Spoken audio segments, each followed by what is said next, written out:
Got it. All right, the delay. Whoa, this is the illusion reporting from somewhere on spaceship Earth.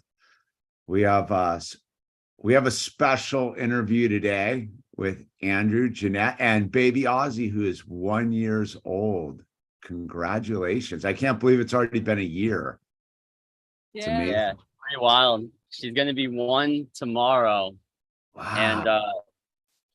and on another note, yesterday marked 1 year sobriety for me, full around Oh, the sun. congratulations. Yeah, thank you. It was kind of coincided. I decided to go sober 2 days before she was born, and I think that was the driving factor to make this work. It was easier than any other time I ever tried it. Wow, that's interesting. That's Yeah, the thank you. It was I didn't realize kind of that was going on. coincided. That was I had to go sober. it was kind of an idea. I decided I wanted to be as clear-headed as I could because I didn't want to have fuzzy memories of her first year. And then once she was born, it was like go-to mode. Like, the instincts kick in and you've got to be in parent mode. And I just stopped thinking about drinking. And then a couple weeks Wow. went by and I guess the hump was passed and it just got easier and easier. And it wasn't an option anymore. Hi. So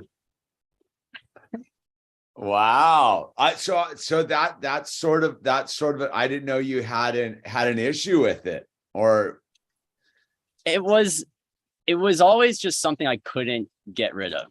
Like if I tried, I would go maybe 2 weeks and it would be like a long 2 weeks. Like if I ever said I wanted to quit for a month or I wanted to try to quit, it would just feel like time slowed down and it was like always a struggle. And then when she came, it was the most unforced thing. It was like the time to do it, I guess. And it was as effortless as could be. well, that's sort of an interest. It's an interesting thing, right? It's people find their own space with it. So you're stoked. You were able to just flip the switch. Stoked. Yeah. And with all we're doing with like setting up the new reality, it was like the energy boost I needed. There's no way I think we could have done as much as we're doing and raised this little one if I was just like groggy every morning and passing out every night. Well, all right. Well, let's hear from Jeanette about this a little bit. So, was it the time it showed up? Were you happy about that, or was it a yeah. problem? Well, my sobriety journey started almost 2 years ago, just before she was conceived. So, for me, it was definitely a lot easier. I did it for a reason because I was going through a meditation class training. So like you can't be like drinking or smoking or anything like that when you're trying to like get into higher levels of consciousness. So but for him, yeah, it was definitely needed, but a good transition. Well, no, the reason I ask is it's interesting, as a mom, we don't say birthing parent. As a mom, you're going through it, right? You're taking care of your baby inside of you, so you're running on a pretty clean system, and there's your husband, the father over there. We get kind of an easy pass during the whole pregnancy. We don't have to go through the big body change. We don't have to carry the weight around. We don't have to deal with the hormones, or pretty easy for us on a certain level. So when he makes the decision to kind of jump into the new thing, I'm sure it was like oh wow, like good for you.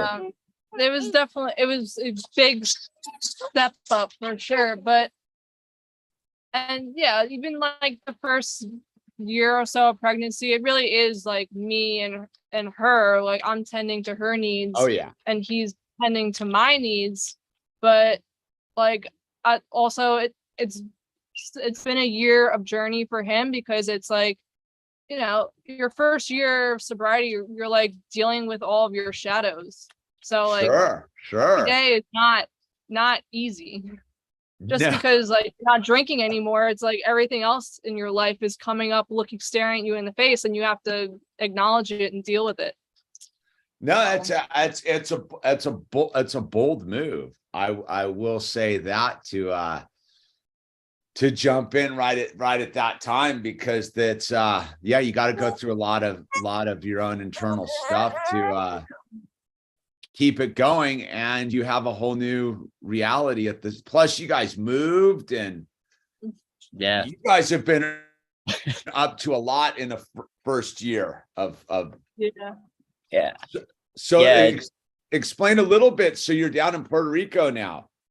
Yes. yeah. Permanently. Our intention wasn't to move here as soon as we did. We were gonna wait until our house was finished being built, and that would probably be like, I don't know, 2 or 3 years from now. But just this past winter in New York, we were just like, we're done. Yeah. So for the backstory, last year we bought an acre of farmland down here in Puerto Rico to start a new transition to our new reality. And the plan was to slowly get moving down there. But this last winter, we just kind of, I guess, got out of the way and let the universe show us the way. And a place became available, and we decided to just make the move and just start getting settled and figure out a new reality here. So we just kind of came down and started it. So let me so when did you guys get down there? We got here 2 months ago in mid-August. Okay, so that's when you permanently like shipped everything down, and you're officially residing in Puerto Rico. Yes. Yep. We use the mailman as our mover. USPS Really? is, yeah. So we're domestic for American mail, USPS. So like we just threw stuff in boxes. All those, if it fits, it ships boxes. You could throw all your tools in there, and as long as it's under 70 pounds, it's the same price. So we just shipped the heavy stuff, and we took some suitcases, and that's it. We came down here with with suitcases. That's wild. Hmm. So where I'm vaguely familiar with Puerto Rico. I've been down there a couple of times. Where are you, not to divulge locations, but like where are you guys, like, are you inland, on the coast? Where are you guys at? We're coastal. So we're on the northwest coast. And we're, yeah, it's the areas, we're in the area of Rincon, and it's the northwest. Okay, you're in Rincon. All right. Yeah. Because that's I stayed out there a number of times with my friend Bobby De Leon, who is Right on. so Yeah, you're and right there by the Mona Passage and the whole thing. Yep. And that's, we've known about this place for almost a decade now because of the surf scene and the popularity it has with the East Coast scene. So we've known about this place, but what we didn't think about was like the homestead opportunities here. When it came to being able to be self-sufficient, this is like a very obtainable self-sufficient lifestyle when it comes to living off the land. When you have solar and you've got rich land, you've got wet seasons, tropical climate, it's got all the things that you would need comparable to Southeast Asia. As far as wet seasons and rain and warm weather, like you could grow anything down here. Sure. So, sure. That's amazing. And so you're getting ready to do the whole homesteading thing. we are. So the setup we have is we got rented an apartment down the road from our land.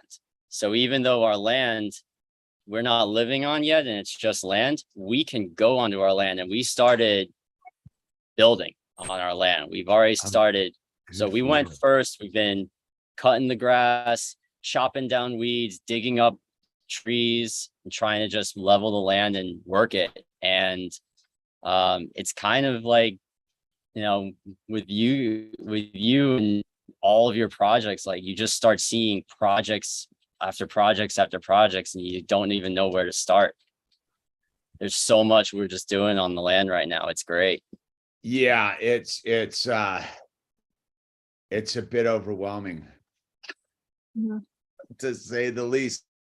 Yeah. So that's great. So you're right down the street from your property, which is beautiful, and you're doing it, man. We're doing it. We're there every day. Right now it's rainy season, so we go there in the morning before the sun gets too hot, or we go there afterwards, and we just think of what to do on it. And right now it's just clearing the land and getting ready to build something in the off season. Once it gets dry, we're going to install a solar powered power shed to get power set up on it. So we're going to build essentially a little shed to harness solar power and get power on it, and hook up a chest freezer. So we have an off-grid freezer. We're installing a well next month, and then we're going to have power, water, and a little shed shelter on that land, and enough to store some tools and start working on the land. Oh, fantastic. So that's the goal. Jeanette's going to build a chicken coop. The chicken coop. Yeah, always got to get the chickens going. Yeah. I think the chicken coop was the first thing I kind of did here too. Was the first thing I built was the chicken coop. I think we have a lot less predators than you do. The predators are there's definitely predators out here. That is for sure. We're just getting started with our second batch of chickens, you know, but it's kind of, then we got the goats. You got to get some goats for clearing the land. Yeah. The goats are a necessity too. The grass just grows so fast here. It's pretty wild, like how fast everything grows. If you don't tend to your land, it just becomes a jungle over a couple weeks. So I guess what kind, so it's like jungle, or is it like grasslands, or what kind of like ecosystem is it? So I'd say there's rainforests here. We're in a very mountainous area. There's a lot of mountainous, uneven terrain, and it's all green. So if it's not fields that have been kept low, it would grow into a forest. Okay. Like we looked at a picture of our land last year before we bought it. And then this year we already saw these trees that I guess they called weeds that already were 15 feet tall, that we just had to go with a chainsaw and just start lopping. And the guy said, yeah, they grow fast. Interesting. So that's fascinating. So you took that's the trippy thing about Puerto Rico, is it's still the United States, man.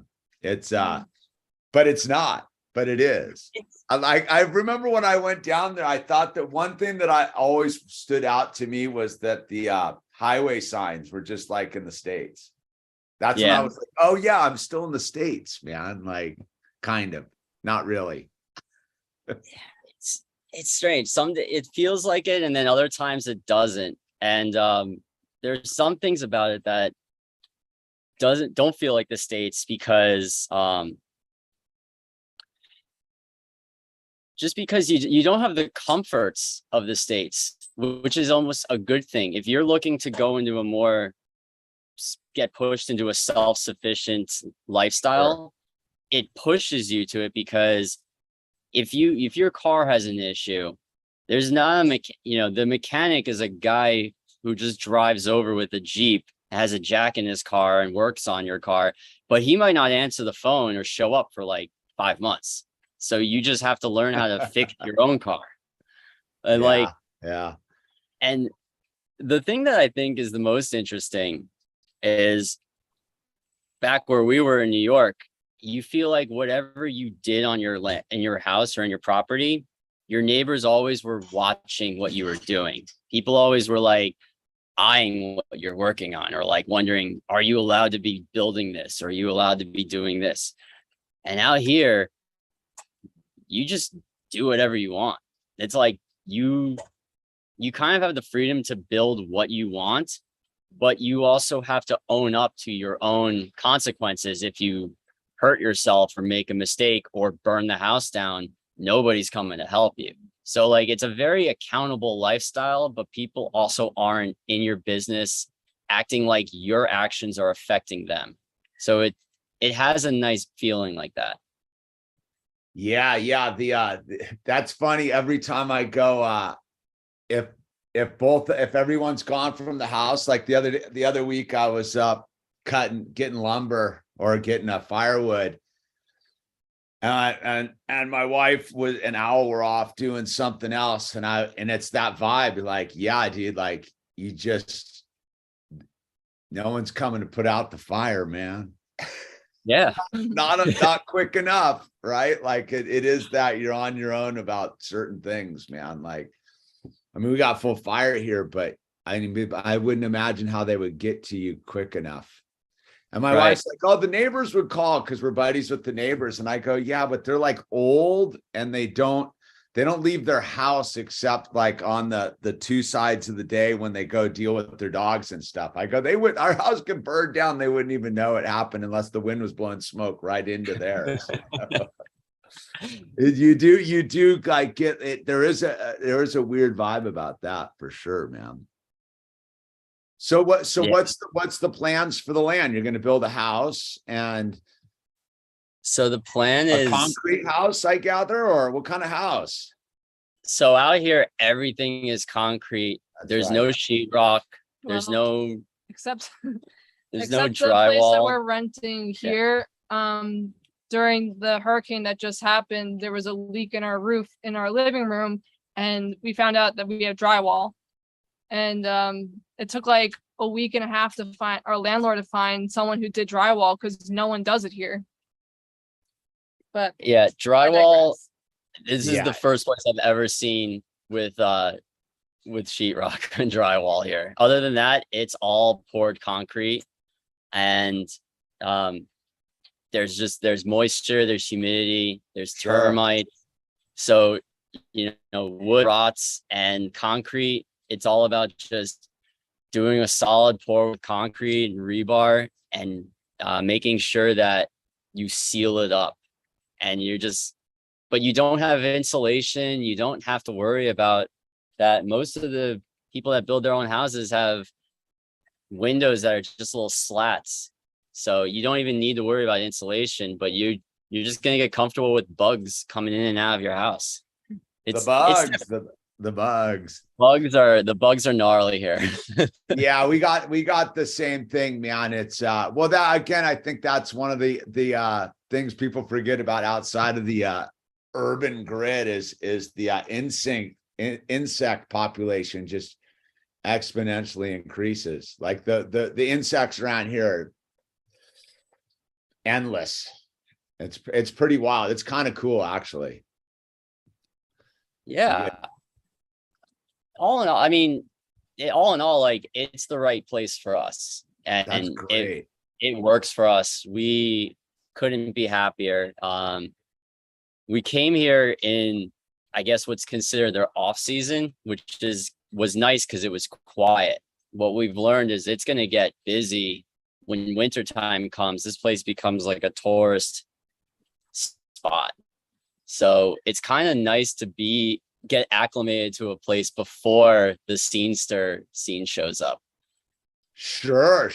Yeah. Well, that's kind of interesting with the zone you're in, because it does have a little bit of connectivity to the to sort of the hip culture, if you will, via the surfing community and stuff. I mean, that's a major surf spot out there. Yeah. It's an interest, and it's also because you've got like white American gringos, and then you've got Puerto Rican locals. So you even have more of that obvious disconnect when you see the scene, the tourist scene. So it's weird. Sure. Like you really can, if you want to really look at it interestingly, you can look at yourself like, we kind of feel like immigrants, even with the language barrier too. Like, we could feel comfortable and just stay with the gringos and just talk English and go to the places they hang out with and just never even try to acclimate to the community. But if you want to acclimate to this community, you do go through an awkward discomfort, and it makes you appreciate the phrase, what it's like to be an immigrant in a place that you're not from. And Sure, it's an sure. Caption. Well, no, I'm sure that's the what people, yeah. Well, that's what I mean. Even like that can get exhausting a little bit. So it's kind of nice that you can just sort of you could go blend when you want it with the sort of that population, if you know what I mean. Like, go hang out and go hang out with the surfers and the tourists and just get a little taste of the old way. The old way, right? Versus being totally like far removed from, like moving into the middle of the interior, I would imagine is a totally different vibe than Rincon, because it's pretty, you can still go get a nice restaurant, you know what I mean? Yeah, certainly. I don't know where you live. Is it does it have a tourist season, or is tourist season ends pretty much after Labor Day, it's a pretty interesting environment. Like, summer's packed up here, and then it's super quiet now. But like we had last weekend was there was a rodeo and the fall festival and stuff, but it's definitely like quiet during the week, which is rad, because we live in as far as California goes, we live in like a throwback town. Like, it's funny, we were sitting there at the park the other, like, there's a little town square, and I mean, we don't have a traffic light, or it looks like the 1950s. And we were joking, it's like the 1950s, but with like unhealthy people, if you know what I mean. Like, the bad food diet has led to an unhealthy look. That's exactly what it's like here. Everyone drives cars from the 90s, but like the tallest sign is a Church's chicken, and everybody eats horrible out here. And but all their TV shows, or all the kids' TV shows, all the cars, all the playgrounds, everything looks like, back in the day. It's an old school culture. It's a trippy scene, like, in that sense of like, it's nice not to be around any of the modern convenience, or I don't know what it is, the modern just franchising stuff out there. Like, there's none of that up here. I mean, you got to go to the other side of the lake for it, but even there, it's pretty tame, if you will. Right on. It's nice, man. Like I said, but it's that weird thing it's a lot of us are doing it, man, getting out of the way of the whole thing. Well, yeah, like, we're here not for the modern conveniences, but to set up our own new reality. Yeah. And we came here for our land and to build our home, and to have an off-grid house one day and homeschool our daughter, grow our own food, and do as much as we can to be self-sufficient. And that's I'm definitely seeing the plus side of the homeschooling thing it's very interesting that the moves we got to make for the children, right? Like homeschooling's like a weird blessing. Like, we've sort of fallen in with that crowd up here. There's a pretty pretty hardcore homeschooling crowd up here, which is nice, you know, and they're sort of all on the like, yeah, we're not into like, there's like a homeschooling crowd that kind of falls into like two camps. There's like the homeschoolers that are trying to recreate like school as homeschoolers with other homeschoolers. And then there's the people like me, which like, we're not trying to do that. We're trying to unschool, if you will. Right. Mm-hmm. Right. Not stick to the traditional curriculum, but like learn. Or just like the institutionalization of like sitting in a desk and learning. Well, it's even they're even like a little like the homeschoolers are even there's like the crowd that's a little too organized for me. Like I don't like, we sort of just do our thing, like besides like drum lessons and soccer stuff, like I don't want to schedule at all. Yeah. Neither does Owl. You know, there's a certain aspect of it which is fascinating, because you realize that they're learning on their own. You know, like they're not like Owl's advancing and there's nothing crazy going on. It's pretty simple. Don't tell anyone. Well, I like what you said is you never give an answer, you ask questions to let them figure answers out. Yeah, he kind of gets super annoyed at that sometimes. like he kind of gets super bummed on it because I won't just be like, it is. I'm like, you know, he always knows the answer. It's very interesting, but then you got, you know, it's that aspect of there's that moments where you're like, oh yeah, this is why people send their kids to public schools. Like, right. Like, man, someone else deal with this. Like the revolts, like the mini revolts going on. You're like, oh yeah, he would be like some teacher would be dealing with this right now. Right. I hear you. And we only have a 1-year-old. We're not at the point where she can talk back yet to us, but like, yeah, there's some days where you're just tempted, wishing that someone could take the burden off you.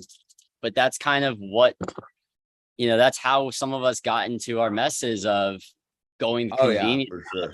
And, well, you know, the we know this temptation pretty crazy farmer family that's on Owl's soccer team. And she said it all. She's like, I didn't have children to have someone else raise them 8 hours out of the day. You know, like we're all in. That's the weird thing. Like I've even know, like, even like I think it's been, you know, out here in California, I mean, New York's probably similar, but it was a lot of that, like, I don't know, like have a nanny, have a baby, have somebody else run interference on the children. And I never quite got that vibe of it all, you know, like, why would I do that? Like we're here now, like, let's get after it with these children. But, you know, I think that's the modern conveniences, right? Yeah. Yeah. That was also just the spell cast of telling parents, you both got to be working, and then give your kid to someone else. Like, this is what you're supposed to be doing. And it just kind of, I don't know, we're breaking out of the molds we were raised in, and we're going a different route.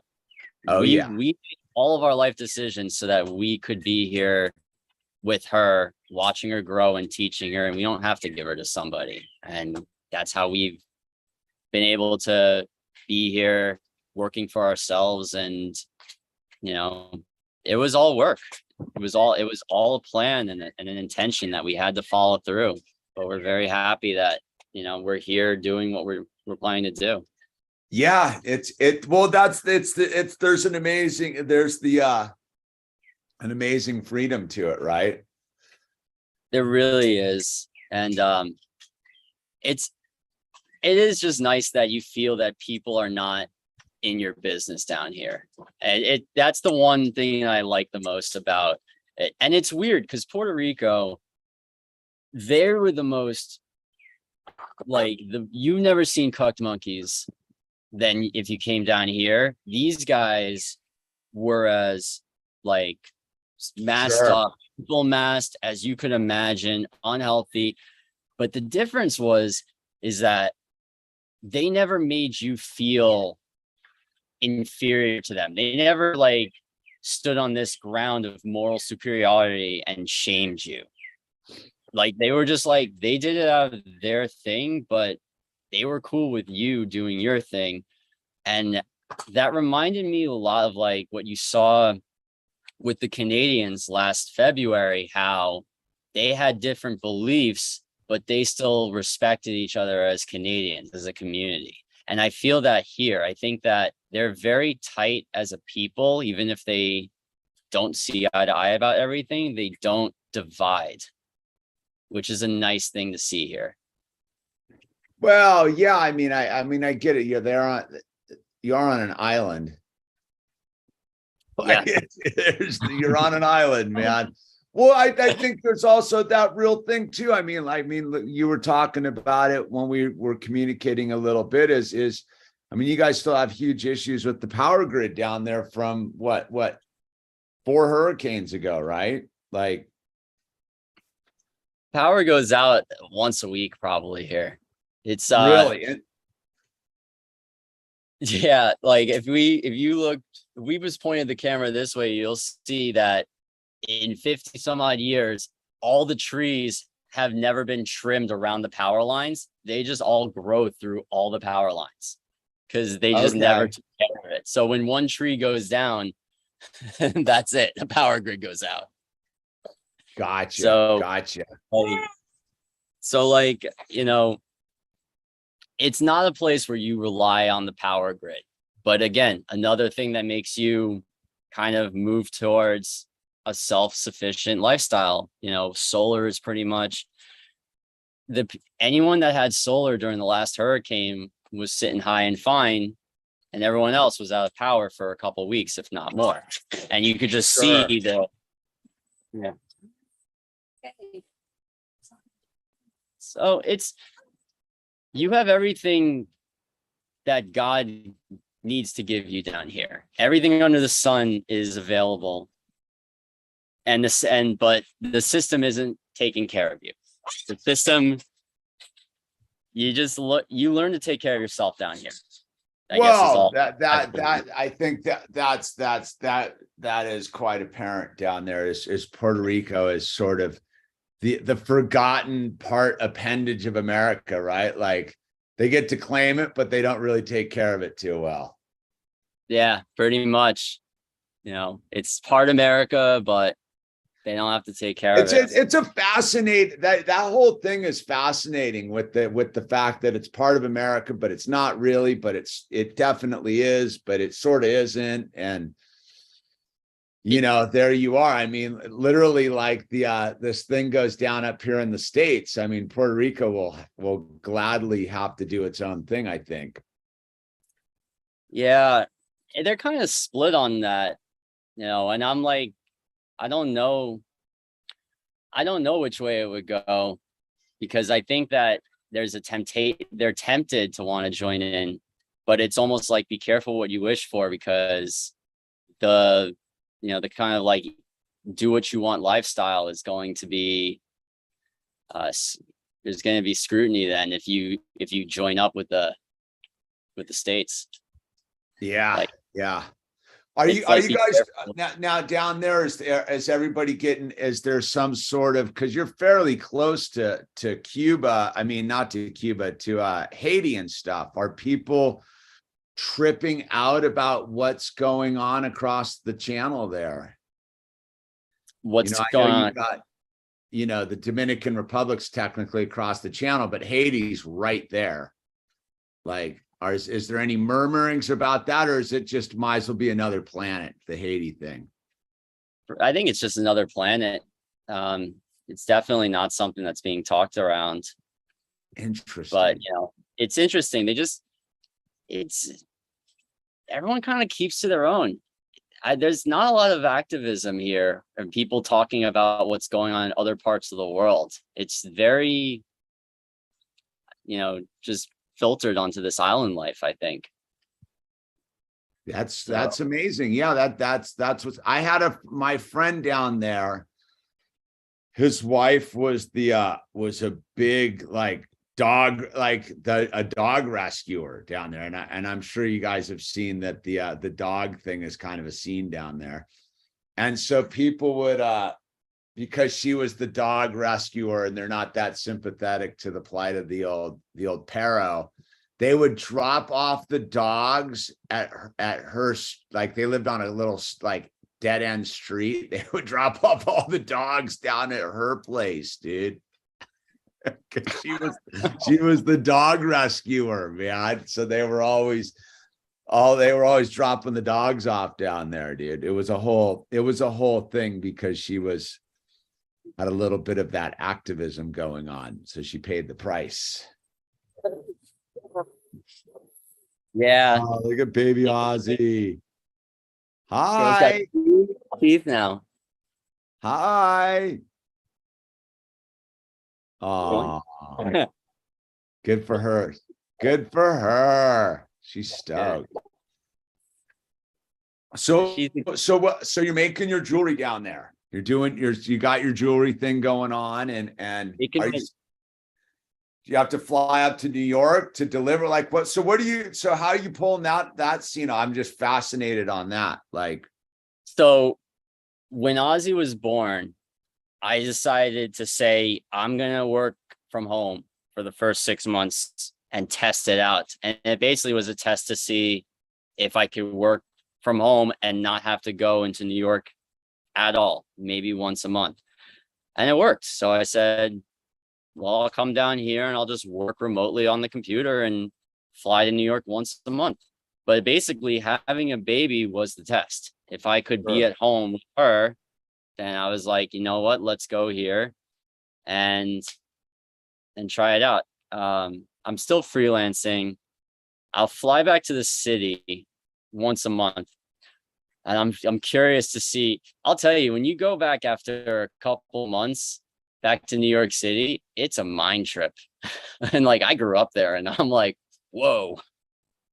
I imagine I've been up here almost 7 months. I haven't been back. I kind of am curious of what that vibe will be back to go back to that.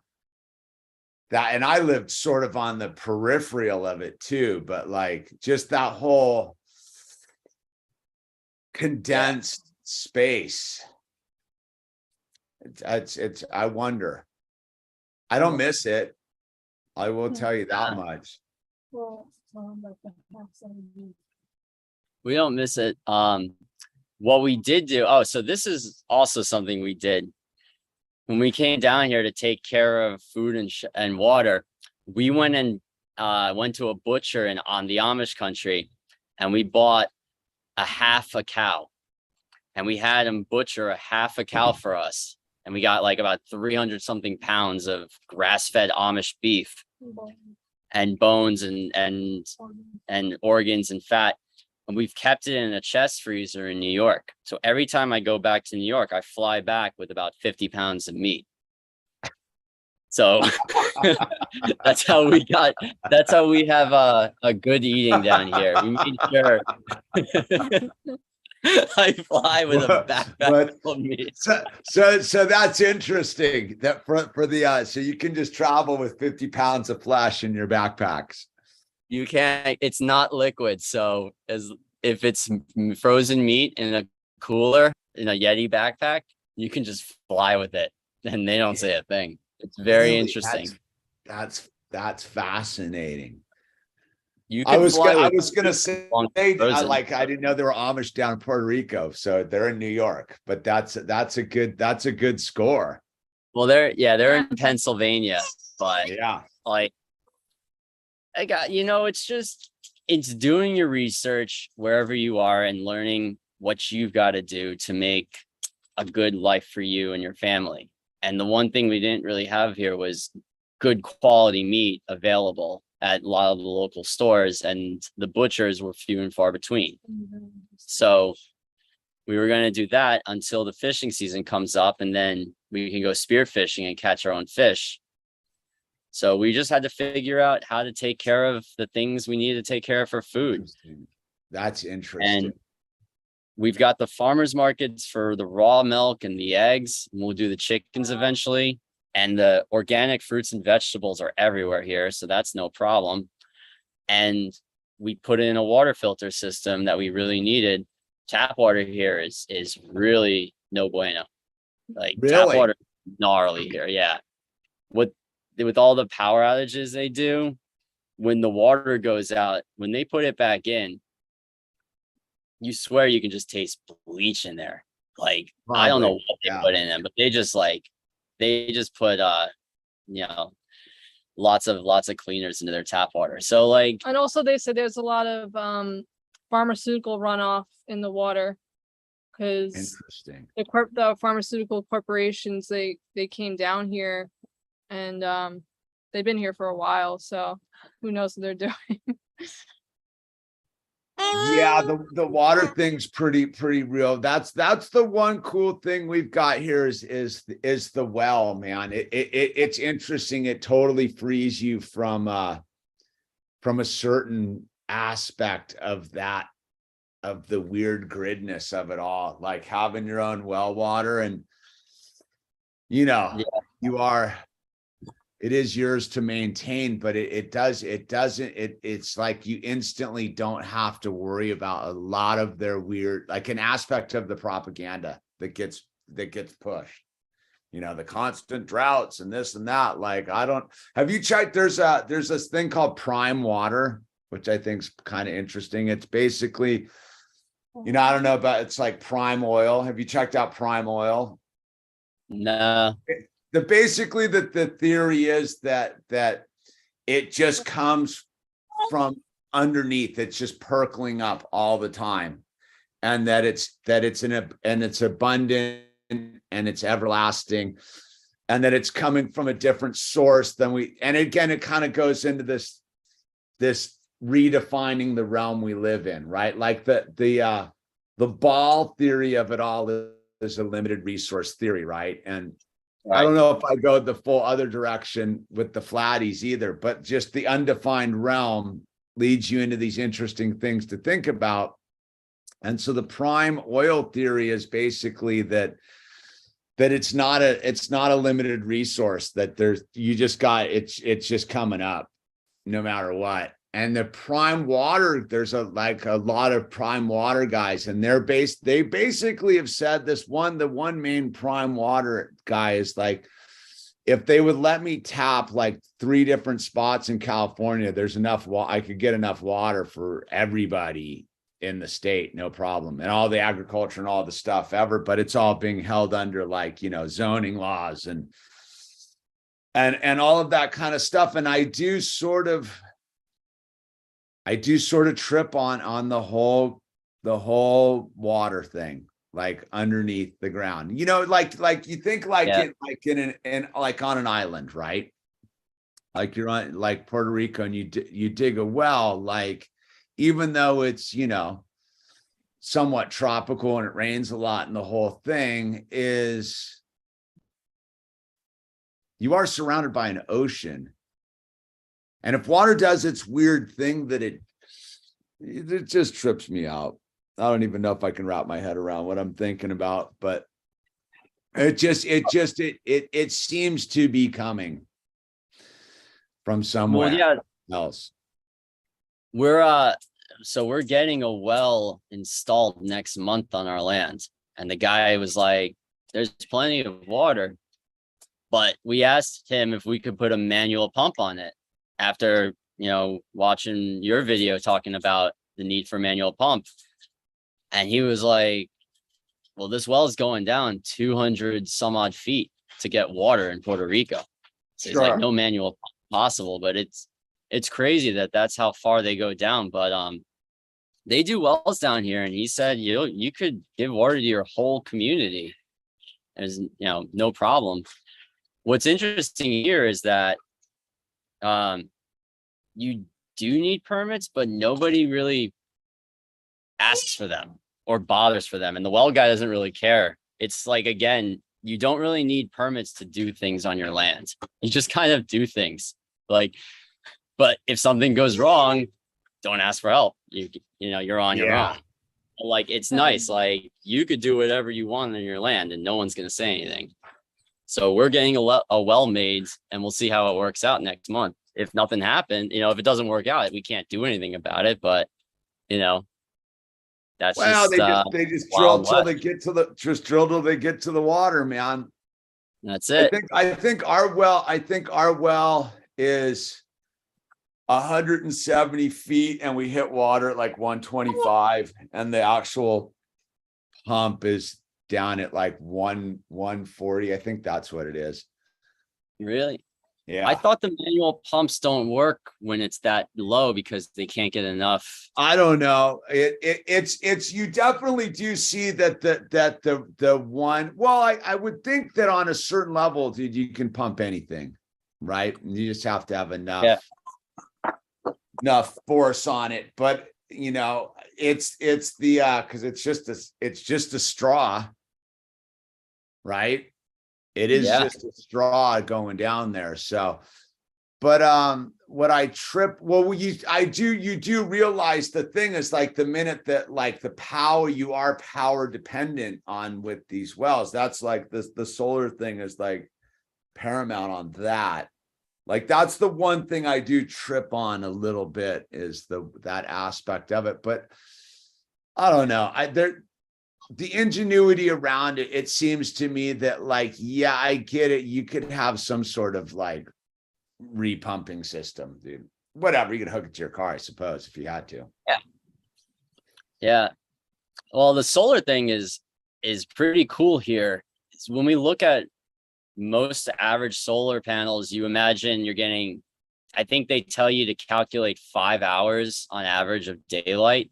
We probably get about 10 hours of sun down here year round for solar. So if we find a way to make a solar setup if we find a way to work a solar system into our house, we have no shortage of sun. So, well, like, it's the batteries. That's the whole trick with the thing is the batteries. Like I went overboard on the whole battery pack in that sense of, like, you know, the solar generates during the day, but you got to store it for the evening or when it's out. So the battery packs are where that kind of plays into the whole system. I don't know. We're waiting. I think we're supposed to get ours finally installed here, like in the next couple of weeks. It's been a little bit of a process. Yeah, it's what we're doing is, so before we build this house, to get power on our land, I'm building basically this concrete shed, and I bought our own solar components and about 15,000 watts of batteries and about 2,000 watts of panels and a 6,500 watt inverter. We're going to build a little mini solar shed and basically test out our whole thing. If that works, then when we build our house, we're going to put a much more significant solar setup. But it's pretty interesting how these solar equipments now are like almost plug and play. They build them all in these nice little convenient boxes. The breakers and everything just like are all in one. Well, you know, I mean, that's where, like, the interesting thing is, you know, that the solar's not today's new thing. It's been going on for a long time. And I think they've worked a lot of the bugs out. You know, I still think we're getting pretty archaic stuff from what we could really be getting, because I'm a believer of the Tesla coil, but we'll take what we can get to power the tools to build the stuff, right? Yeah, it's like it's a step in the right direction, at least. Yeah, but no, it's quite archaic. Well, it's interesting. It's like that thing is, you know, you got to have the power to flip on the cement mixer, man. Yeah. I will tell you that the cement mixer has been a a real plus piece of equipment to have around here. I saw you put the little quarter pipe together, or Put the pictures of it. Finally did it. I made a whole how-to video of it. It was a little bit of a project, but it was good. Like literally yesterday, I just ordered like 2 pallets of cement to be dropped off up here to build, to put some slabs, because I'm redoing the pump house and turning the pump house into like a grow room. And then I'm sort of rotating around the property with it, like to go to where the pool pumps are and stuff, and re-slab that and build a new shed for that. And then ultimately kind of just rotate all the supplies around. So I'm like staged. Like I'm just once my concrete shows up next Tuesday, I'm going to pour a slab and then build another new building on the property. That's pretty cool. We'll be watching those videos because we have to learn, everyone does concrete down here. It's a skill that if you live down here, you're going to want to learn it, because, you're not going to always be finding a guy that's available to help you with things. Totally. Well, it's funny, like for the quarter pipe, I had to like figure out how to do the cinder block thing. Like I'd never done it before. It's pretty interesting. I still don't really get like I don't get how the bricks stick together. Like it doesn't make any sense to me, dude, but like it works. Like I'm sure out there the masons and the ones be like, oh, just blah, blah, blah, blah. But it's still like when you're mixing up the stuff and you're putting the cinder block down and you're tapping and you're getting it all set, and then you come back the next day and it's like it ain't going anywhere. It's like, how does that work? Like it just doesn't make a lot of sense. Like it's really kind of baffles me. I don't like when I look at like real brickwork, I don't get it. Like I don't get it. Yeah. Well, we get to see a lot of examples here. Everyone here kind of has different stages of semi-complete brickwork around the neighborhood. What most of them do is they'll build like a 1-story house and then just leave the rebarb sticking up. And then when they have more kids, they'll just add more cinder bricks and build another level on their house and they'll always just keep it kind of like unfinished so they can keep building another floor if they need. Well, I mean that is sort of the beauty with the whole concrete thing, man. Like it's definitely a lot easier to deal with, like on that level. Like even like just building like the quarter pipe and stuff, like you instantly are like, oh yeah, I just need to lay more concrete right there, expand it. Like it just, the expandability on the concrete concept is pretty cool. Like we're like, like when we move out to like I think our next play we're trying to figure out here is to get like a tractor, is to invest in a tractor to really kick it into high gear next year. I got to have a meeting talk to my accountant this week about it, because once you do that, once you can start really like moving stuff around, you're like, dude, you make anything you want, Oh yeah. That's a good investment. It's like once you have land, you just start saying, okay, what do I make next? Like I've got the land for it. Pretty much. Well, I like, the thing is now it's like I'm still like humping stuff around in wheelbarrows, dude. I'm like, all right, that's amusing on a certain like level. Like, oh yeah, like raw. But then you're like, yeah, this is gonna take forever. Like I've been out building Owl like a bike track. And you're just like, oh yeah, wheelbarrow, just like it takes all that work to fill it up, and you're like, oh, and you move it over there, and then it just literally like just disappears, and you're like, oh, I need like another 50 of those to build what I want to build over here. Yeah. like even backfilling the quarter pipe was like 15 wheelbarrows all said and done once you compress it all down and like do the whole thing. And I'm like, yeah, tractor looking good. But you know, tractors, it's crazy how expensive tractors are, but I guess they last forever. Take care of it. Yeah. But yeah, that's definitely the next, that's a good upgrade to get. Something we're going to need. Have you ever heard of something called an earth ship that they started out in New Mexico? Yeah. My buddy, secret agent from San Francisco is out actually in New Mexico building them right now, man. The whole earth ship thing's rad, dude. There's a guy who built one here in Puerto Rico about 20 minutes away, and we went and checked it out, and he showed us like the whole concept of using rubber tires and glass bottles to cut down on concrete. It was rad. It was a very, very cool concept. And we're thinking of maybe doing that for the shed, build a little earth ship shed. Well, it's that weird thing that's cost effective. I mean, building materials are so expensive right now that like, you know, and people there's no shortage of tires, you know, tires and dirt. Well, I do like the whole thing. I think the earth ships are rad. I think that's, you know, as a builder, like it's funny just still building on the square matrix, dude, is bizarro to me.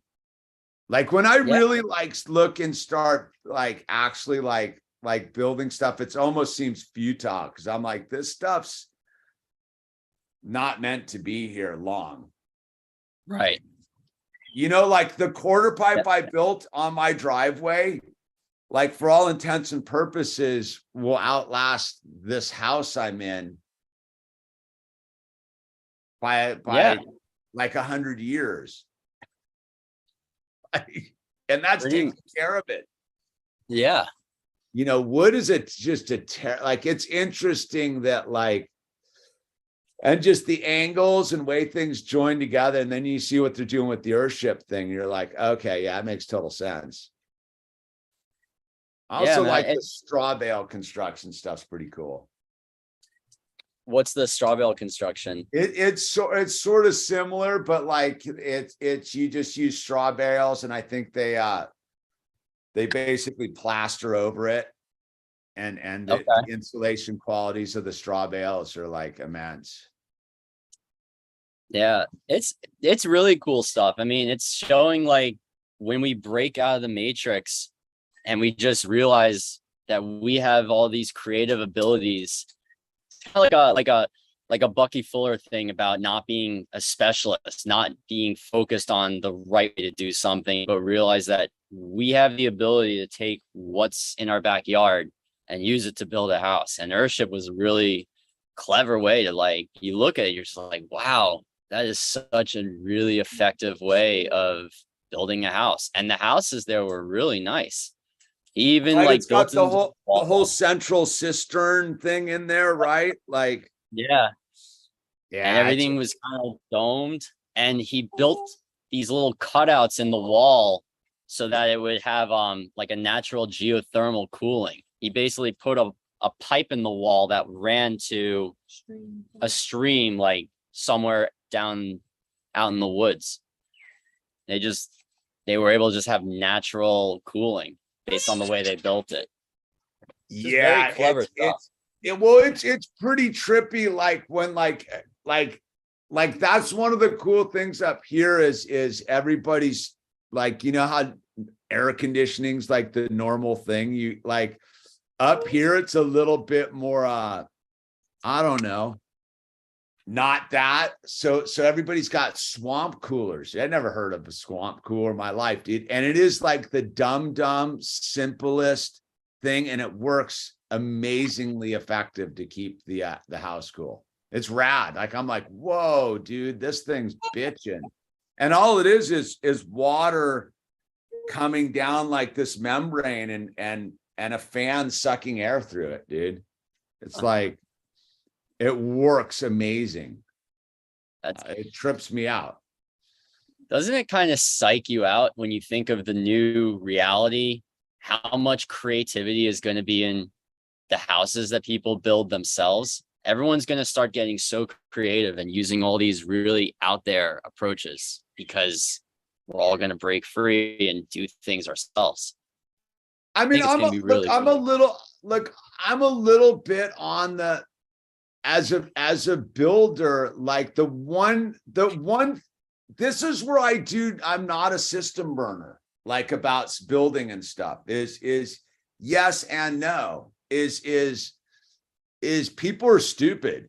People will build houses that will kill themselves in because they don't know what they're doing. And when people don't understand how much stuff weighs real quick, like, so for example, like I went to go get something for like, cause I got to drive like an hour to get anything, like some certain things. Right. So I was going to get some drywall. Right. And I was like putting them on the rack of my car. And I was like, let me just do some quick calculations on, and I looked up how much does a sheet of sheetrock weigh?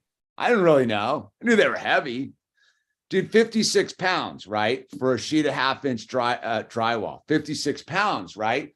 Well, if you just walked into a store and were like, oh, I'm going to get X. Now I need 25 sheetrocks for my whatever project am or whatever. Like all of a sudden you're the amount of weight that you're putting on your car is immense. Like people don't realize how heavy stuff is. So when they're building, like it does, it's that thing where like, yeah, you can stack a bunch of bottles up in a wall and not know that, like, you know, you've just added like a ton of weight above your head. And if you don't have it properly supported, and then there's some sort of wind shear factor or earthquake or heavy, like roofs are designed.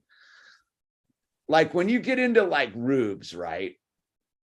A roof out in the East Coast of America, like Northeast America, structurally is totally different than a roof on the south in the Southwest of America, right? Because in the East, you have to take into account snow loads, right? And they have to be built a certain way and they need strength in different places.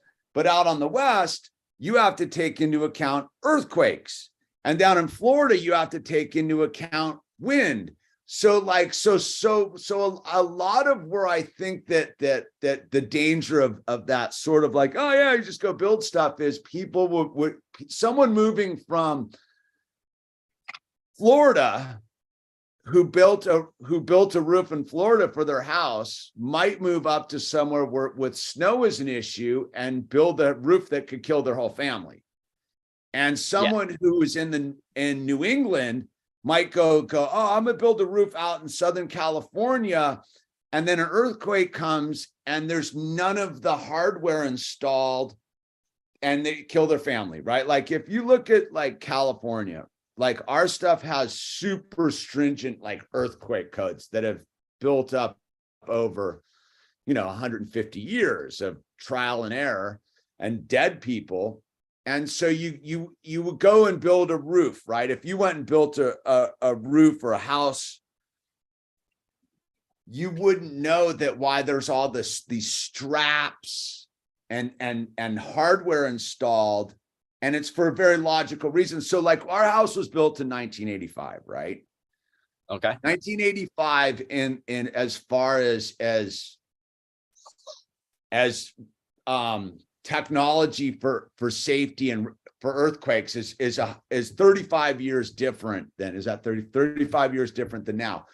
If you go into my living room right now, there's a 6x6 post holding up 2 beams, and the hardware on it is so cheesy. I sit and stare at it. I go, if there's an earthquake and I got all the stuff to do it before I put this stuff on, like literally the whole house will come down. There's nothing holding it together.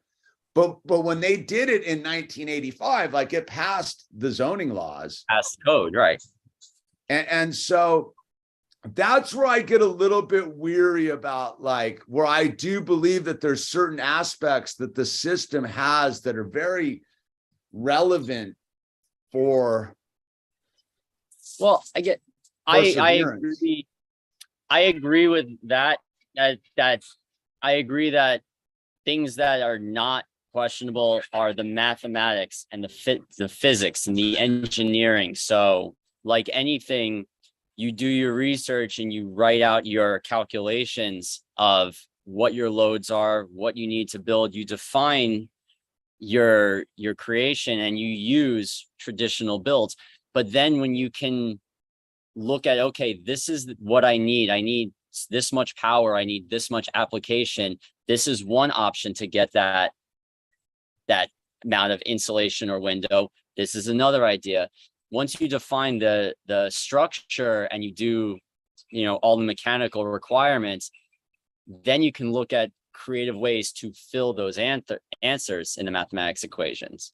As long as you have research and you know what you need, you know, just not to say, yeah, I'm going to grab this and throw, you know, I'm going to reinvent Windows because the guys who have had Windows for 400 years or however long, I'm going to reinvent and come up with something never done before.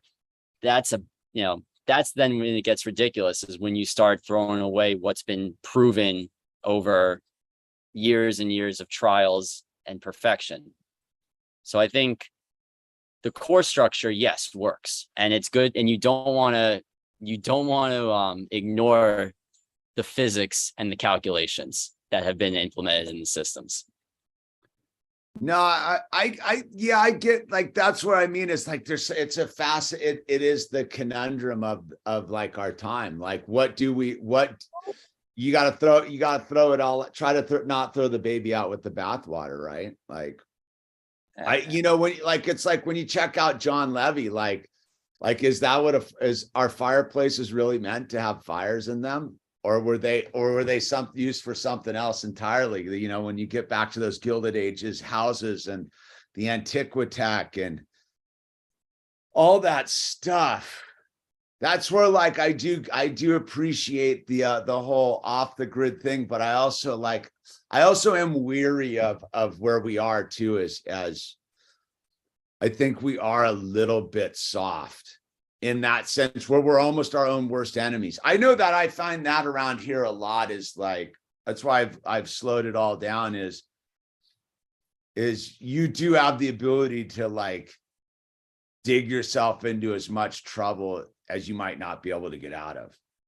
You know what I mean? Yeah. Like, you were even saying with chainsaws, like, you know, people are buffoons. And the same thing, like when we had the hurricane, we had stories. People were setting themselves on fire because they were filling up their generators with gasoline while they were still hot and on. Like, people are just dumb. So yeah, I don't know if that means that when we become more self-sufficient, once we become more accountable and we realize that our consequences, our actions have consequences, we might become a little bit smarter about the things we do. Maybe that's how we become creative, is we start owning up to our accountability. We say, I'm going to build this house. If it falls and crushes me, that's on me because I didn't do my research, but I can't blame somebody. And I think that's what we do right now, is we always offset our blame, saying it's not my fault. This engineer was supposed to do his job and he didn't do it. Well, yeah, that's, it's funny, the old engineer, man. I guess in that weird sense, is what I think about sometimes, is like, there does seem to be this eagerness to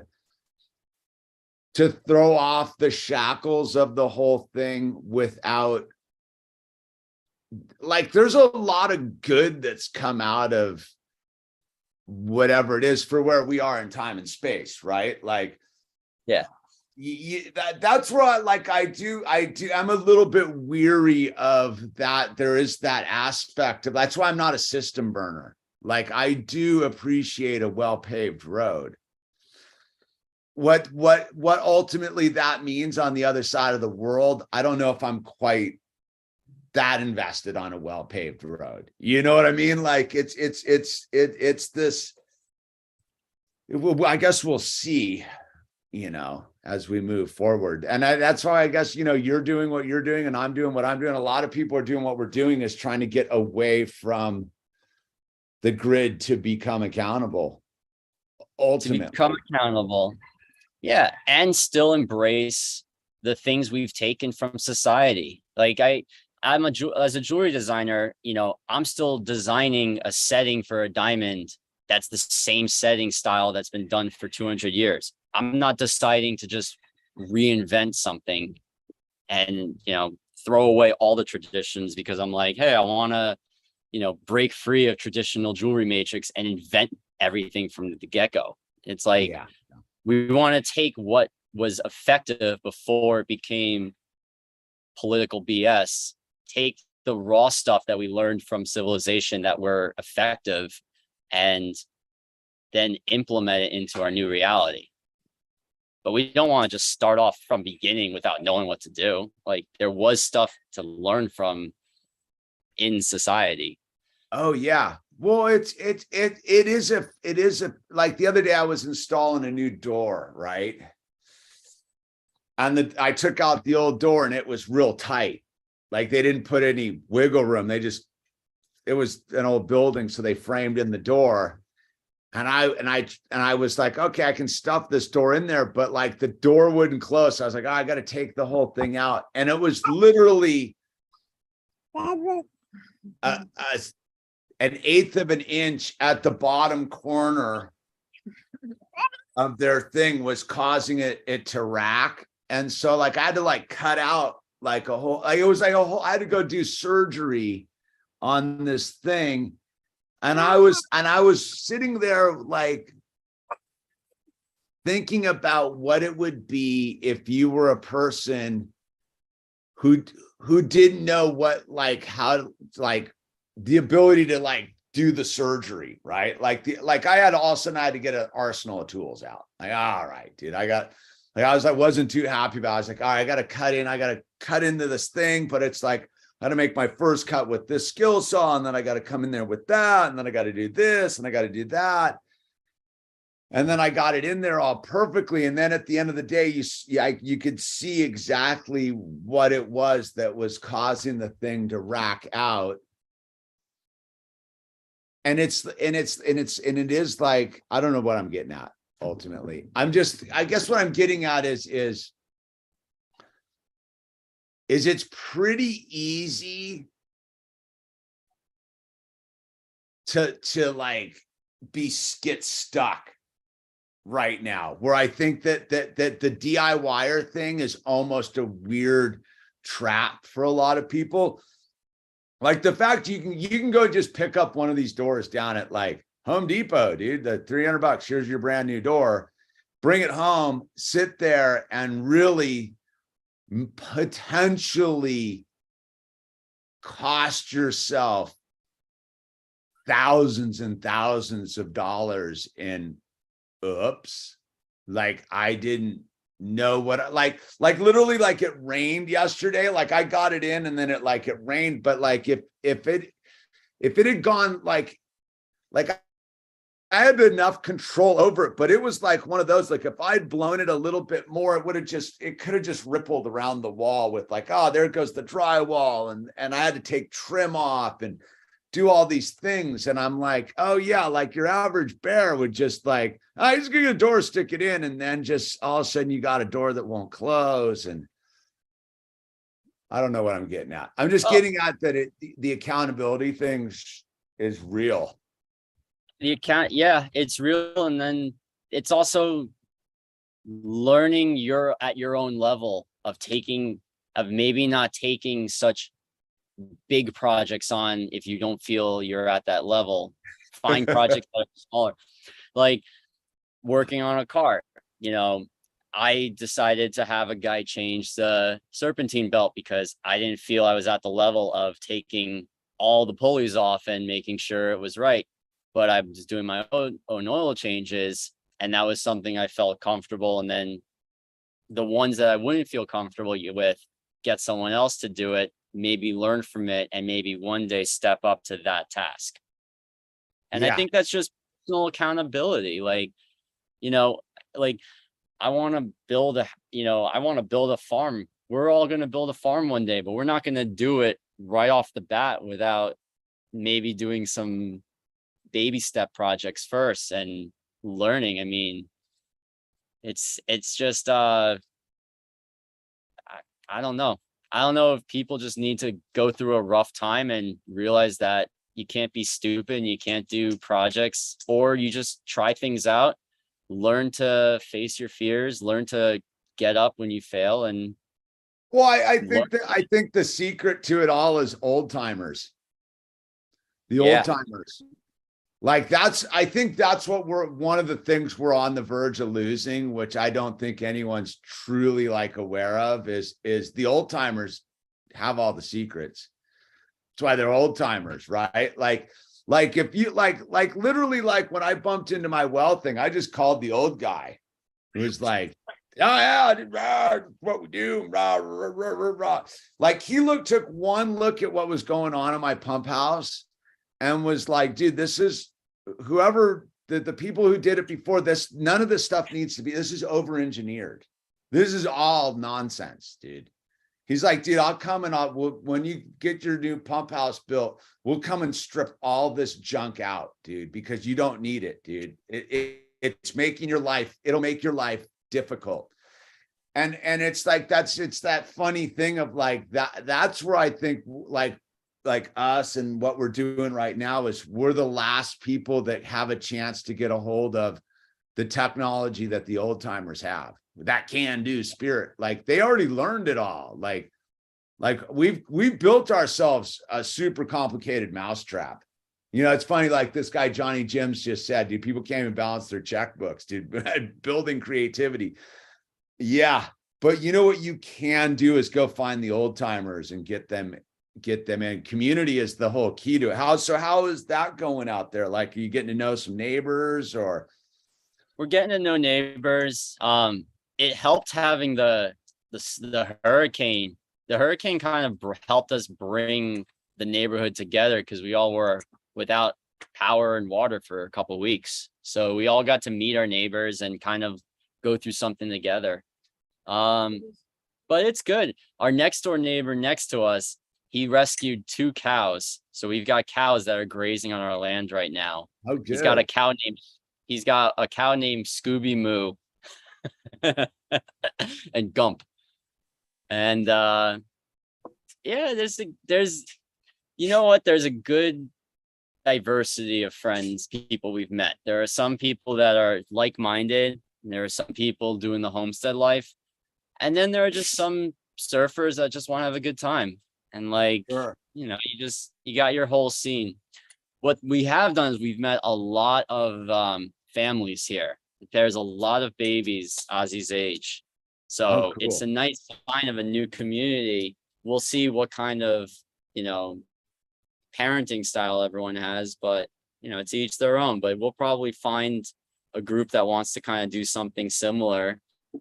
And, when you talk about the old timers, it made me realize, like, that's what we're doing with our children. Is the skills of the old timers are going to go away if we don't put these values and skills into our children. And I wonder how many of the strict homeschool curriculums teach concrete work and general building to our kids.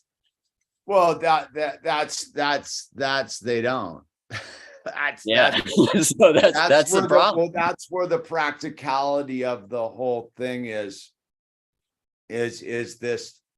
I think I've learned from just being up here, just allowing it to occur, is community is the key to the whole operation, right? Like you are, like, in order for it to really work, it is going to have to kind of go back to that whole, the whole homeschooler thing is based upon community, right? Like you got to know a lot of people, and like, how do you get to know people nowadays in today's world is time. And us coming from these urban grids, time is a very different code. You know what I mean? Like like it's fascinating. Like my time code's way different than my wife's time code. And it's different how like it works with building community, right? Like building community is not a 1-year process or a 5-year. It's like, you gotta like, all right, it's going to be a decade till you do find that, like, so there's a race with like building community versus old timers dropping out, I guess is what I'm getting at. Like a lot of these old timers are old, man. Like and so to go find them in a community, they're sort of buffered from the new guy in town because they're old timers and they're past that age where they're out like moving around a bunch. You know what I mean? I think it's a fascinating time we're in that level of trying to grasp what you can from a community and insert yourself into that dynamic and build within it. Yeah. It's certainly interesting. One thing that it's been really interesting is just when you come down here and you have this huge reality you're trying to build and all these projects. Some days I look at it and like you said, like communities aren't built in a day or in a year, but like I look at the mountain of things we have to do and I get overwhelmed and I just go, I don't even know where to begin. And then some days I just stick in if I'm in the present, I'll just focus on like one task. And then I look back 2 months later and like, it's done. It's very weird. Some days, depending on how you look at time, things look unobtainable or things look obtainable when you don't look at all the things you have to do at once. Yeah. I don't know where I'm going there. That's it blows my mind. When it rolls into your own thing, that I think that's what I find I'm up against constantly is you kind of wake up and you're like, oh boy, dude, and then sometimes you don't feel like you got anything done, but you sort of got the one thing sort of done that unlocks the next thing you need to get done. Like the other day, like again, this door thing, right? Like I was hoping for a hole in one. It didn't turn out to be a hole in one. It turned out to be a whole thing yesterday. It was sort of a nightmare that sucked up a huge part of the day. It really felt like I was going backwards. I finished it. I was like, all right, rad. And then like the new reality of the door that I don't have, that it's all sealed up finally, like, and I was like, okay. And like, I opened it and it teleported me back into the bathroom in the bunkhouse that I've been kind of dreading, like not working on, because in order to do it, the front door, I had to like untape because it didn't seal right at the bottom and was sort of hoopty, but it was like, but when I was doing the door yesterday, I felt like I was going backwards because it was giving me so much trouble. But then I finished and I was like, oh, now I just teleported myself into this other dimension, but I didn't see it on the front side, but I was ducking and weaving because I was like, I don't want to go do that because this door here sucks. Yeah. And every time I deal with the door, it bums me out. But now the new door is in. I'm like, oh, this door's rad. It closes, I'll bitch in and click. I'm like, yeah. Like, should have done that a while ago. But you don't know then. Like, that's what I found with this thing is like, you don't know what the weird things are that like unlock the stuff that you can get a bunch of traction on, Right. Yeah. If we looked 2 months ago when we got here and what we thought we were going to have done in 2 months and then where we are now, first off, we'd be like amazed that we even did this. Cause to us 2 months ago, we'd be like, I don't even know how you did it. But also what we did was a totally different journey than how we thought it was going to go. If we looked back over 2 months, like where we are now, it's fantastic, but we didn't have an idea it was going to go that way. It just kind of was like, stop worrying and let it go the path it's going to go. And then here we are. It's very interesting between like how you think something's going to go, and then you go through a phase where you're like, I don't know how anything's going to get done. And then you're on the other end and you're like, that was interesting and I can't believe it's done. And I'm blown away. Yeah, it's a trip. Like when I first got here, the stack of concrete in the driveway was there for 6 months. Like I got the concrete, like, oh, I'm gonna build my quarter pipe right off the bat. It just didn't work out like that. But I'll tell you what, like now that the concrete's out of my driveway, it's like a weird, like mental block adjusted, where like now I can see now I've got my driveway back and I got my quarter pipe there, but it wasn't going to get done how I envisioned it. Like that's what I was like tripping with. I was like, for 6 months there was a giant stack of like concrete under a tarp, dude, that was just like, that looks trashy. And then now that it's done, it's like now I can now I'm free to sort of do this other stuff. I'm kind of getting the rhythm on how to get like these projects done. Like the pump house one, I actually sat back and planned out. Like I'm literally like, I've got everything staged. I got all my wood. I went and just accumulated all my stuff. I'm getting my concrete dropped off on Tuesday.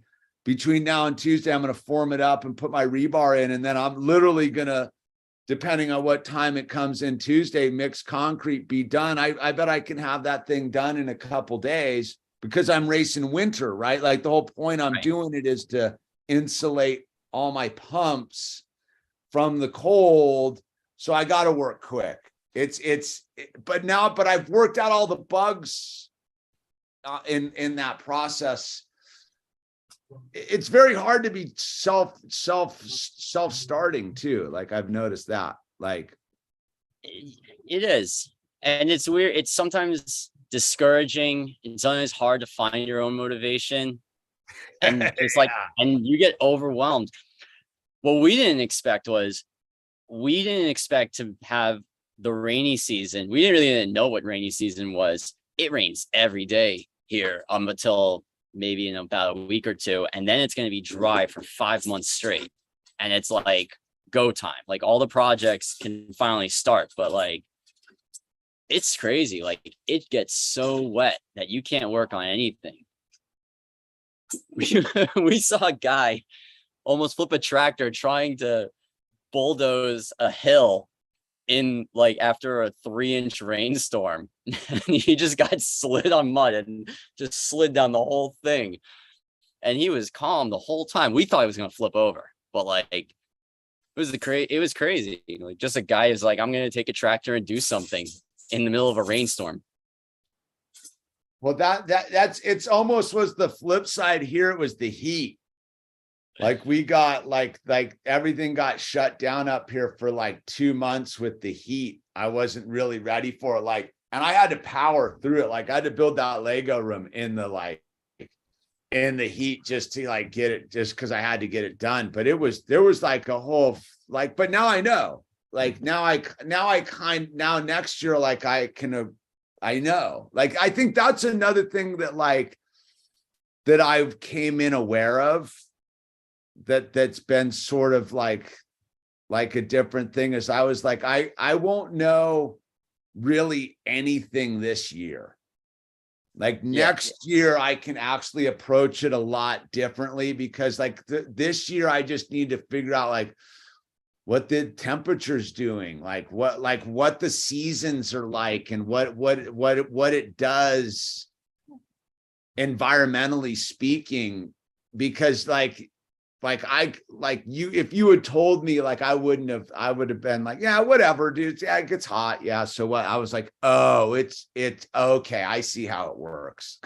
Like now I know, like, so, we come into winter up here it's like, it was funny. Me and my wife were we wanted to plant a bunch of stuff. And I was like, we got to wait till the spring to see what makes it through this winter up here, man. You know, because like even like the zone stuff, it's like we're living a weird microclimate up here.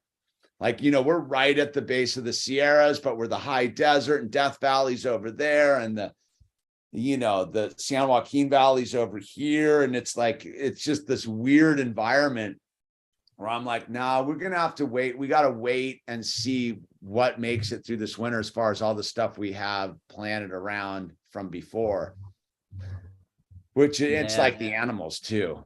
Like, you know, what are we going to, what's going to make it? What's not? That's a really good way to look at it, that you got to go like a year of where you're living to really see how it works environmentally.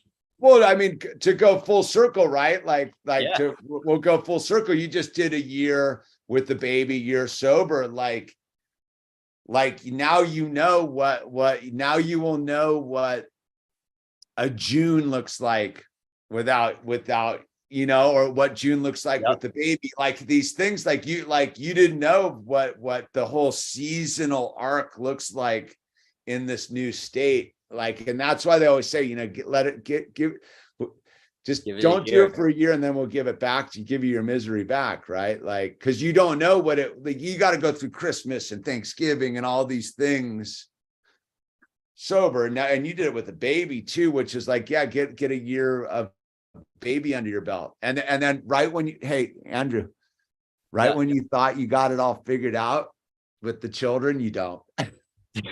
Yeah. You just got used to it, her being like that size. Get like 3 months from now, you'll be like, oh my goodness. Like I remember I look back at the pictures of Owl when he was young. I'm like, oh man, dude. Like you don't even get a chance to get used to that one. Huh, Jeanette? Yeah. What's that, Jeanette? Yeah, it goes fast. Too quick, man. So I mean, we'll wrap it up here because I gotta hop back in. Owl's home. Owl's sick today, but congratulations. I'm super excited, and we should check in, do this more often. I fully enjoy I'm always here to help, like as far as building goes or whatever, and all that kind of stuff. And likewise, here to help. Any more t-shirt ideas? Those are always fun, just to do aside. Well, that's a thing. Maybe we should come up with a whole line of stuff and go at it a totally different way. Because now I see that you do have the ability to like just create. We can make something fun. You're an artist. I didn't quite understand how much of an artist you were. Well, you know what I'll tell you is, and I told this to Jeanette when you gave the idea for the Lego Tesla coil. And I told Jeanette, it's like anytime Hamish has an idea for a t-shirt, the image is almost sent to me. Like I do it first time. I'm just like, I see the idea and like we just hit it. Like the same thing with the cucked monkey. It was almost like you could like energetically show me an idea and it wasn't a blocked artist process. Like the image was very clear. Dude, talk about how much of a like getting that one over the target was the cucked monkey thing. Jiminy crickets. I had people emailing me like, how did you remember what the monkeypox was going like, dude, couldn't have gotten this more over the target, man. I printed up some stickers and I was slapping cuck monkeys in New York all around the areas, and I was loving it. That's cucked monkeyville, dude. Dude, that well, we should let's talk on the back channel about that, because you know we might as well, like, since we're both kind of doing that, is I think there's a whole market for like sort of relevant homestead type gear themed type stuff that's its own line of I like that, and I like humor. I think you hit the nail on the head last New Year's when you said the way to beat this was to make people look in the mirror and laugh at themselves. And I think like it was like this when you were like, is the elite just the most unfunny people? Is the way to beat them humor? I was like, that is spot on, dude. Well, I noticed I've been struggling with that this year is like, how do you make fun of some of this stuff? And then, because it's so ridiculous, but people don't think it's like funny, which is the reason they make more fun of it. Like there's it's nonsense. I want to do a whole thing about like the no nukes thing. I just haven't formulated the whole what it looks would be like. A fun t-shirt. Yeah. I've been thinking about it, and it's somehow like reverse engineering the imagery of it. And I don't quite know. I'm getting closer to what that looks like. But you know what I mean? Because the whole thing is the big blah. And I'm like, it's the reverse engineering of it all. Like, I don't quite know what it is, but like everyone's gone off the deep end with it, but it's obviously it's all just fake. Everything's fake. It could be like a big thing, and then underneath it's like the spy versus spy guys like setting something off underground. Spy versus spy nailed it, dude. You know what we watched for the first time because Al got sick yesterday, and I put on, and I forgot about it for years, but I was like Tom and Jerry, dude. And my wife comes around the corner. She's like, "What are you guys looking at?" I go, "It's Tom and Jerry." She's like, "Oh yeah, from more innocent times, huh?" And I mean, it's just so basic, dude. Like it contrasts. There's something like the spy versus spy, right? Like Tom and Jerry versus, like, at the same time when we're watching Tom and Jerry, my buddy's sending me articles about like, we're going to run out of diesel fuel in like 2 weeks. It's all coming to an end. There's not going to be any diesel fuel. And I'm sitting there watching Jerry with Owl, and I'm like, it's something like that. Like, it's just like so dumb. It's too cartoonish. Or like the Coyote and the Roadrunner, like Coyote's doing this big smoke and mirrors thing, and then the simplest thing just runs past him anyway. Goes right into the picture. Well, there was one the other day where he paints the picture where the road's out, and the Roadrunner rides right into the picture. And he stands in front of the thing, and the truck comes out of it and runs him over, and then he runs right through it and falls. It's all good stuff. But hey, you guys, congratulations. I love you all, man. You guys inspire me, and I'm super fired up on what you're doing down there.